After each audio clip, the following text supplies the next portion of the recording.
السلام عليكم ورحمة الله وبركاته.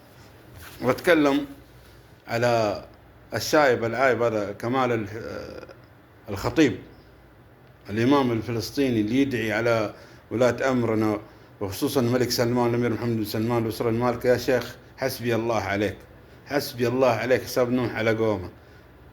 ايش سوينا لك يا اخي؟ احنا اللي قاعدين ندعم القضية الفلسطينية وندافع عنكم في كل مكان، وكل الخيانات تطلع من عندكم، وفي النهاية تدعي على السعودية وانت عندك الجنسية الإسرائيلية يا خاين.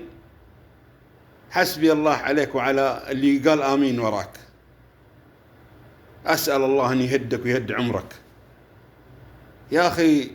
اتق الله في نفسك، اتق الله في عمرك. تدعي على ولي من ولاية المسلمين، ولاة أمور المسلمين. هو ايش اللي ليش تدعي عليه بأي حق يا أخي؟ هو ايش سوالك؟ هو مو هو ولي أمرك، ايش سوالك؟ الملك سلمان والأمير محمد بن سلمان عندهم شعب والحمد لله هم عازين ورازين في كل مكان.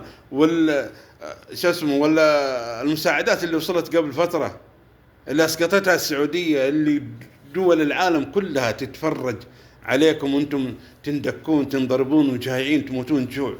الحين تدعي على الملك سلمان بالويل الثبور. يا شيخ حسبي الله عليك، حسبي الله على كل واحد ما يتحسب عليك. يا أخي اتق الله في نفسك، اتق الله في عمرك، اتق الله في حياتك، اتق الله في أولادك، اتق الله في الناس اللي أنت قاعد تأمهم، تحملهم ذنب، تحملهم إثم، لكن بإذن الله عند الله تجتمع الخصوم، وعند الله تجتمع الخصوم.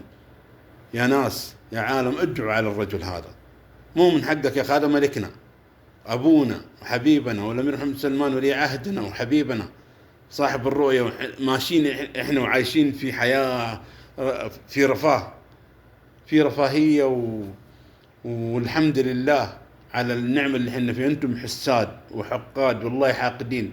انت عندك جواز اسرائيلي، عندك جواز اسرائيلي، انت تتعامل مع الموساد تحب يديهم وتحب رجولهم يا حيوان. حسبي الله عليك ونعم الوكيل، حسبي الله عليك ونعم الوكيل، حسبي الله عليك ونعم الوكيل.